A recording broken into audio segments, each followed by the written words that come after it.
Amma maal jettee himta amma fa'aa maal jettee himte maatiitti?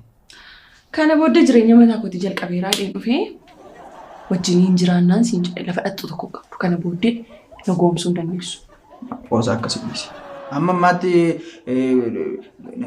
na araarfachuudhaaf natti araaramuu waan ati goote baay'ee gaarii. Ani waan hundumaa dhiiseera. Dhiiseera kana booda nagaa taaneerraa wanti si yaaddessu hin jiru anis nagaa kootii furgalama hojii kootti hin deebi'aa. Wanti hundumtuu sirratti iddoo isaatti deebi'aa hin dhibbate. Yaadde. Amma isa kana amanii fudhadhuuti beelaan jiraati nyaata wayinaa hojjetta. Beelaan jiraa nyaata wayinaa hojjetta.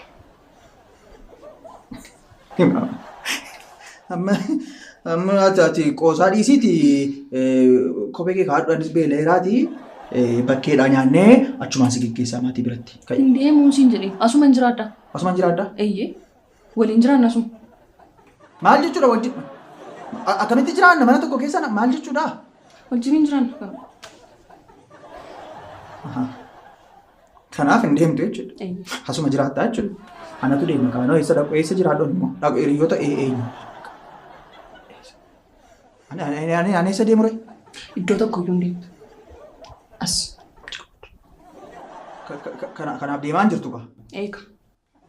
Kanaan dura waliin jiraannattee na dhiphisaan turre kunoo dhufeera waliin jiraanna. Amma jennee malis. Amma yeroo kana maal jechuudha waliin jiraanna jechuun yeroo kana maal taate maam? Kanaaf murteessiteetti. Murteessite.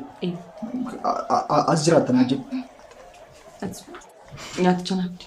Siin fida. Nyaaticha siin fida. Amma sii danda'ametti yaadi. Yeroon dhufu utuu mana hin jirtu ta'e. Yaadin gamtaa kuusa.